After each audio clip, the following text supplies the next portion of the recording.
Hello. I know this isn't typically the type of content that I do here, but I wanted to switch things up a bit because I did a poll on Instagram a few days ago, and somebody asked me to talk about tenors, aka quads, and marching band, instead of kit, and like the differences and how they are similar, how they're different, and what the different challenges are, because they are vastly different on complete opposite sides of the spectrum. Just to preface this, I'm going to give some information about what worked for me during my marching season. Take all of this with a grain of salt, and if you are doing something related to marching, please always talk to your instructors first. Don't listen to what I say. I am not your instructor. Don't listen to me. This is just general me talking about my experience, and that's it. I have a little note here, so if you keep seeing me look down, that's what that is. So my story, this past summer, I was in a marching band and I played quads, aka tenors, for the entirety of the season, and it was a great experience for the most part. Like I said, I really enjoyed it. However, there was a problem that is very specific to me. I've never heard of this, and my techs had never heard of it either. I had a situation in my left leg where the way the harness would sit on my body, it would hit my left hip bone and it would pinch a nerve. And if I wore the drums for a long enough time, I would lose feeling in the upper portion of my left leg. It happened for the entire duration of the season, but it later on in the season, like September, August time, it started to not come back fully. I can't remember. I want to say it was a Monday rehearsal. I got out of Monday rehearsal, I got home, and I was just like, wait, it hasn't fully come back yet, because typically it comes back in 10-15 minutes, but yeah, that didn't happen. I think I went 2 days without having full feeling in my leg, but it progressively got worse, up to the point of finals day at US Bank Stadium in Minneapolis, technically, I think, I don't know. The day after that, well, actually, the week after that, I didn't have feeling in my leg, and even feeling it now, it's not 100% still. So again, that's very personal to me. My techs have never heard of that happening to anybody ever. So there's a very low chance that'll happen to you, but that was just my experience. Aside from nerve damage, if you are going to join something marching related, first off, congratulations, that's amazing. But secondly, mentally and physically prepare yourself. It is going to be a lot of go, go, go, and it's going to be a lot of hard work, a lot of hours put in outside of rehearsal time, and it's just going to be a lot of work in general. So mentally and physically prepare yourself. If you are going to try to manage your job during this as well, which I did, it's going to be real stressful. You're going to be pulling some long days with marching band, and you're going to have to get up and work the next day. So it's not going to be easy by any means, although I will say hitting that final release note at the end of our finals performance, sorry, I just hit the table, at the end of our finals performance in US Bank Stadium with all of my friends on the field next to me, that is an incredible feeling. I can't describe it, and I thought my techs were crazy talking about this at the beginning of the season. If you have an amazing run at the end of your finals performance, it's an unexplainable feeling. It's a mix of accomplishment, just gratitude. It's incredible. You have to experience it for yourself. Amazing feeling. That makes the entire season worth it. And as far as physically preparing yourself, for me at least, for quads are like 45, 50 pounds. So it's a lot of drum that you're wearing for hours on end, and you're moving with them as well, which I'll talk a bit more about in a second. Yeah, it's no easy feat by any means. So just be mentally and physically prepared, especially if you're marching anything heavy.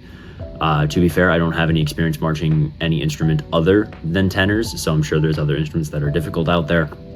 But I know tenors and / quads are widely regarded as the most difficult instrument to march, and that was my first one. So pretty aggressive awakening. But I forgot to mention this. This is also going to be a podcast. I haven't done one since like June. So if you're watching this on YouTube, there's also a podcast episode for this, or if you're listening to this on the podcast, there's also a YouTube video for this. So just wanted to preface that. The first thing on my list is stick technique.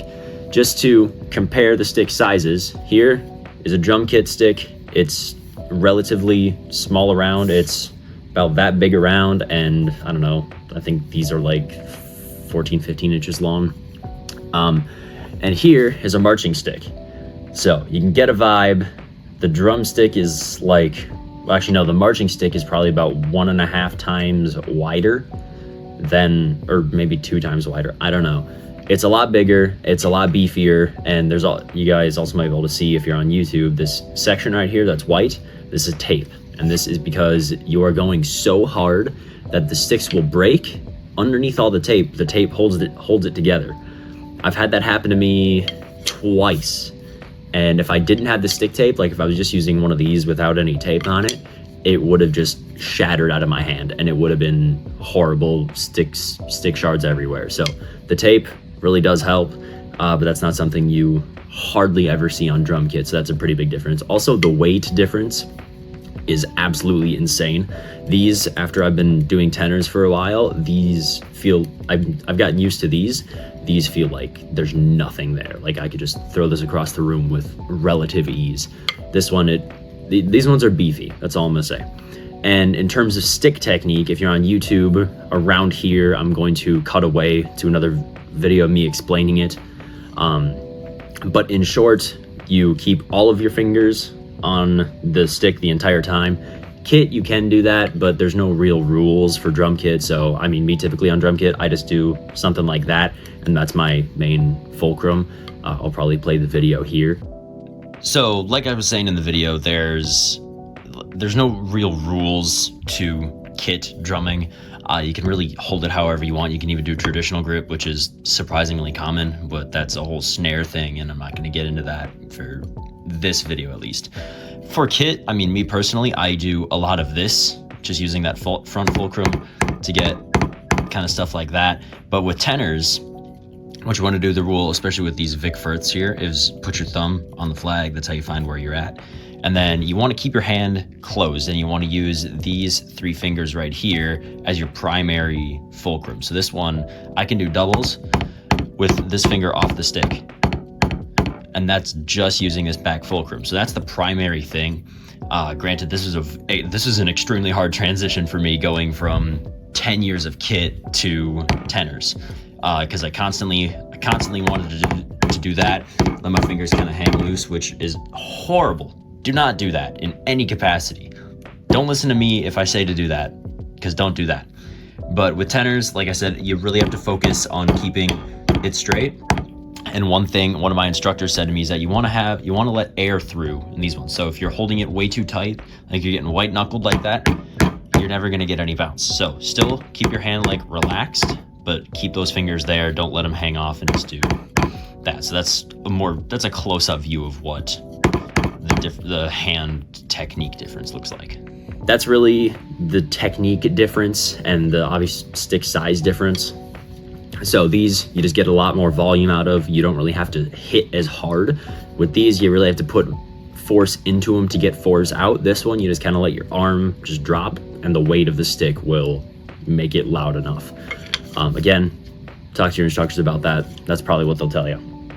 Put the sticks down there for now. The biggest thing is you bring the drums with you.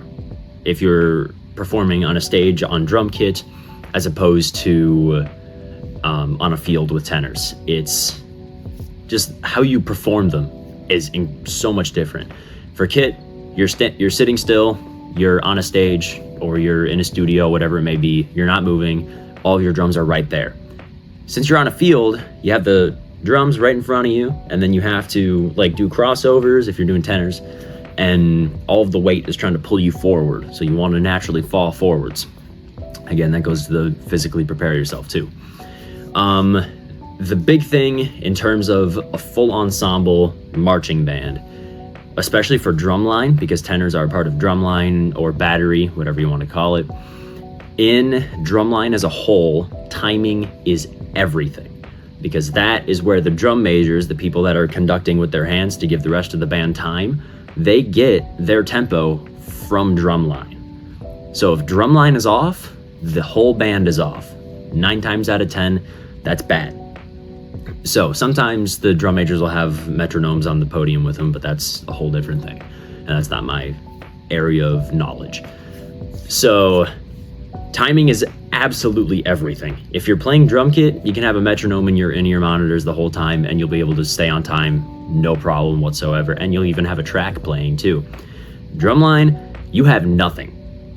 It's just you and the rest of the battery praying that you have the time right, or this also ties into memorizing your music and your drill. Drill, I'll probably talk about in a little bit. But memorizing music is, again, super essential. There's a lot of stuff that goes into this. If you go to kit, if I keep pointing over there, it's because my kit's over there. If you are playing kit, you just play along the songs, or you see drum sheet music, you memorize it, and you just play along with the song whenever you want to play it.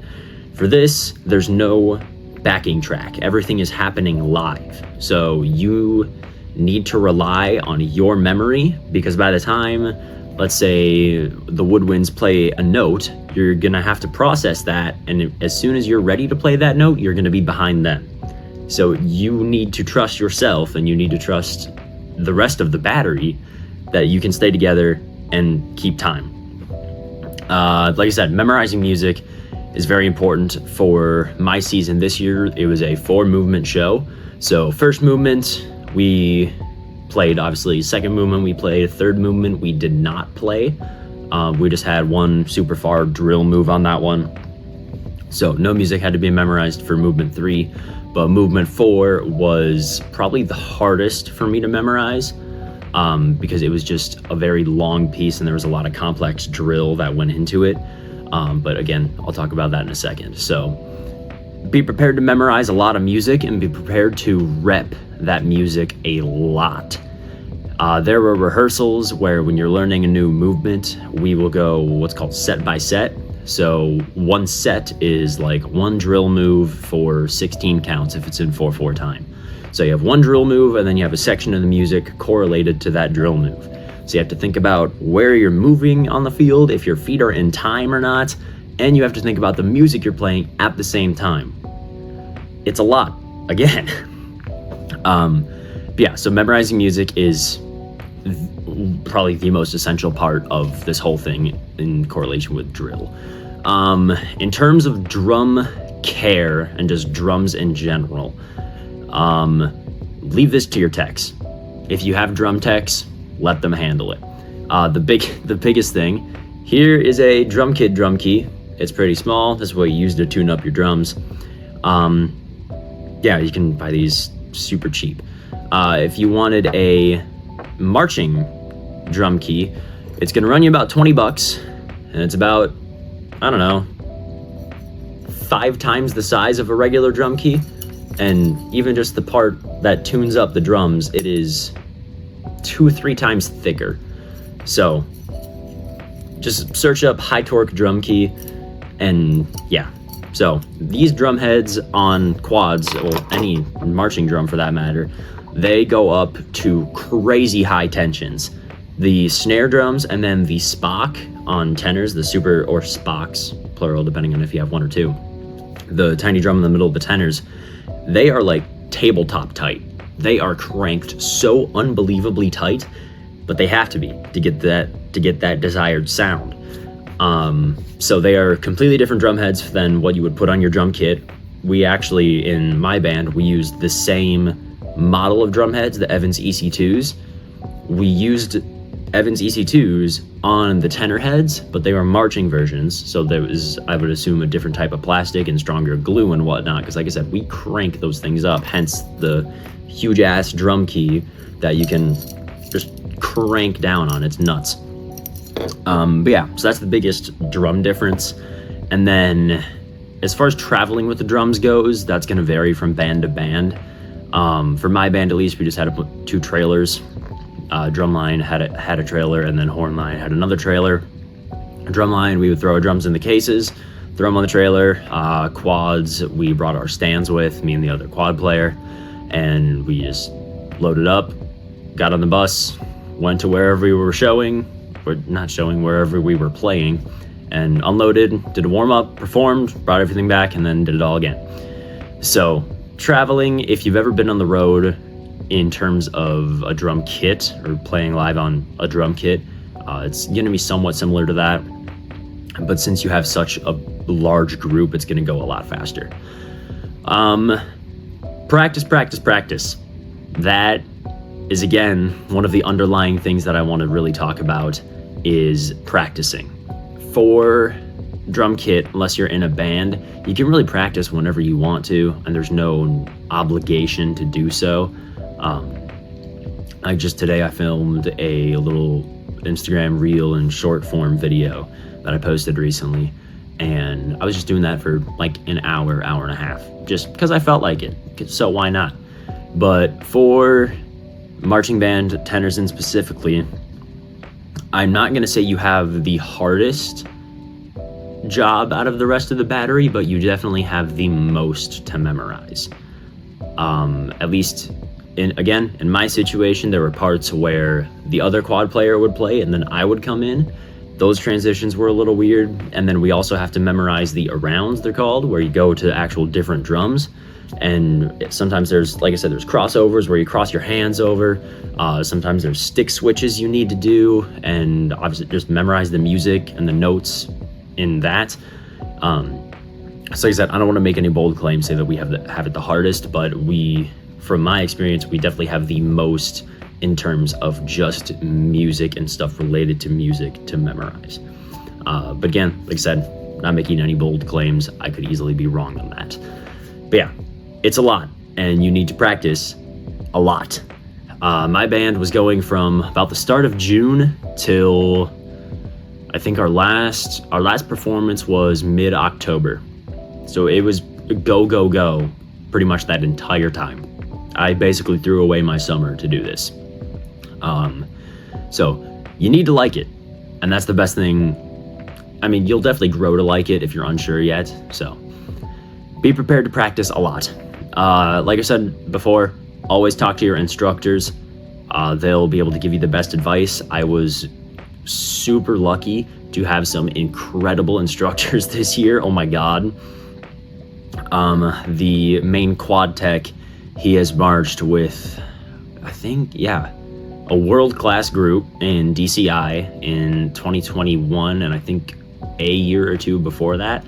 And then he also marched with countless other indoor percussion groups. He's nuts.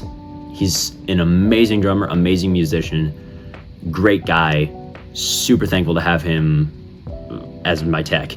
And then the other two also, because we had 3 total techs, one was quad, snare, and bass respectively, each of their specialties. Yeah, they were all super talented, amazing people, and just great people just to get to know. So don't take that for granted. Get to know your instructors. Now for drill and moving around the field, which is definitely the biggest difference between tenors and kit. For tenors, you actually have the drums on, you are wearing them on your body, and you walk around a football field and you play at the same time instead of drum kit where you're stationary. Tenors, well, drumline in general, use a technique that's called crabbing. I'm not going to get into that because that's a whole nother topic. Talk to your instructors about that one. But it's all about how you move around on the field. And so you know where to move, there's a little sheet, typically, at least again, in my case, there's a little sheet that we got that gave you coordinates for a football field. So it could be like 2 steps outside the 50 and then 5 steps in front of the front hash. To somebody who has never heard that before, you're probably not going to know what the hell I'm talking about. But somebody who's done marching band before will just be like, oh yeah, that's where that is.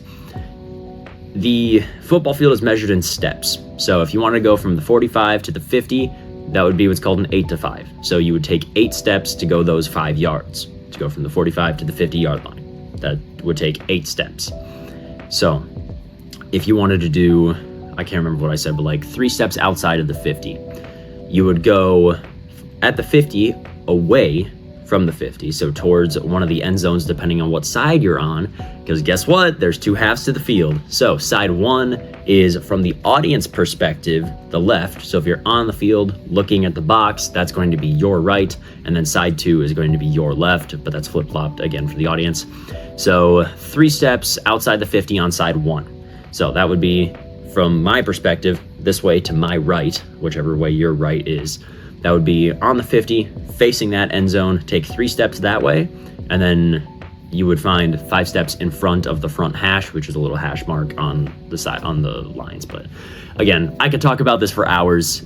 It's a lot to remember. So just be prepared. You're gonna have to do a lot of thinking. You're gonna be doing a lot of drumming, and yeah, it's a great experience. I couldn't recommend it enough if you ever get the opportunity, because you learn a lot. There's a lot of benefits. That you build up discipline real quick, and just you get stronger mentally and physically. That's the best way to put it, because you have to hold yourself accountable, because if you don't, you and the rest of the ensemble will struggle. And I don't know about you, but that's a lot of pressure. So if I mess up, then I'm holding everybody else accountable. And trust me, that got to me quite a few times this season. Again, my quad tech was my savior, because I had to talk with him a few times after rehearsal when I was getting in my head about stuff and just not thinking that I was adequate enough to do this. So it will get to you. I promise. It will get to you, and there will be sometimes after rehearsal you're just not happy with your performance. If you take anything from this video, keep pushing. Those are the 2 words that I want to instill into your brain if you're ever considering doing this. Keep pushing, because it is so worth it at the very end.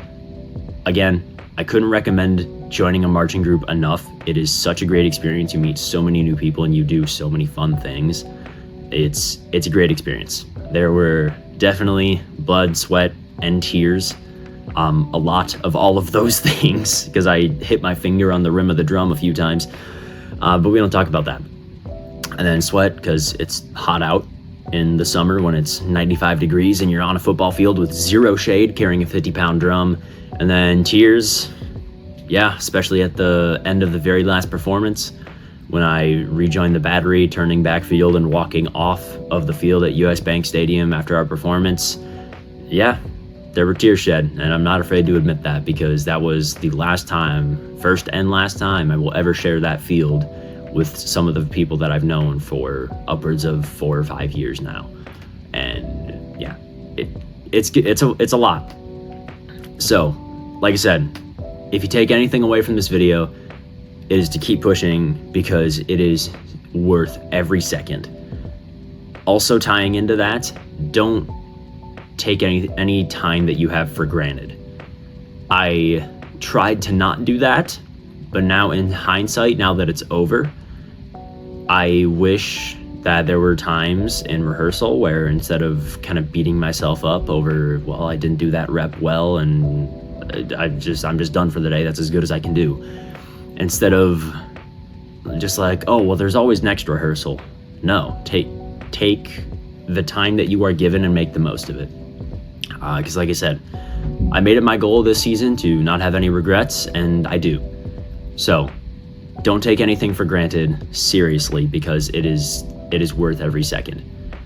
But yeah, that's the difference, and that's the difference between tenors and kit, although I don't really know how much I talked about that, more just my experience. So tenors and kit, completely different. The only thing that's the same really is that you play match grit, unless you play traditional on kit, in which case you're gonna have to learn match grit. So yeah, it's a great experience. If you ever have the opportunity, do it. But yeah, that's me talking about, I kind of got derailed and started talking about just my marching experience in general. But yeah, that is supposed to be the difference between drum kit and marching tenors. But I don't really think I talked about that too much. So I'm just gonna title this drum kit versus tenors, I think. I don't know yet. But yeah, I don't know what's going on here, but that's me talking. And yeah, seeing as the marching season is now over, I should have a bit more time to upload a bit more content, probably primarily on YouTube and Twitch, ideally. But yeah, hoping things open up for me, and hope to see you guys again soon. Hope everybody's doing well, and like I said, hope to talk soon. But until then, take care. Just had a stroke. Hold on. Take care of yourselves and take care of each other. Much love and respect. Till next time.